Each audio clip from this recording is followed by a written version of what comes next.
Exactement, bien comprendre le sujet, c'est la première phase. En fait, la facilitation graphique, ce n'est pas la formalisation d'une pensée toute faite ou d'un résultat. C'est vraiment un accompagnement dont le dessin est un produit fini, mais ce n'est pas l'essentiel du processus.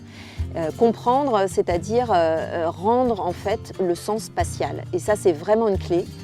Donc rendre le sens spatial, ça veut dire quoi? Ça veut dire montrer la hiérarchie des informations, montrer comment elles se combinent, montrer comment on est passé d'une idée à une autre. Et pour ça, quand on ne connaît pas le sujet, quand on n'est pas expert du sujet, on doit s'appuyer, en tout cas moi c'est ce que je fais, de m'appuyer sur la grammaire, c'est-à-dire la compréhension du langage. Quand quelqu'un vous parle, il a des enchaînements logiques, il hiérarchie son propos.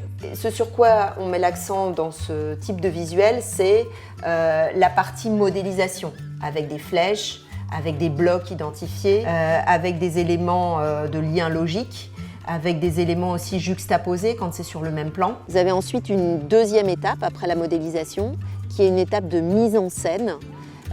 Et là, quelqu'un comme Étienne Appert a bien résumé ces deux étapes dans son livre « Penser, dessiner, révéler ». Et la phase de mise en scène, c'est quoi? C'est l'utilisation de modèles mentaux, comme par exemple la métaphore visuelle, pour faire rentrer dans un univers, communiquer en racontant une histoire. Et là, vous avez non seulement un travail de modélisation qui a été fait en amont, mais ensuite un travail de mise en scène. La métaphore utilisée, ce sont des espaces.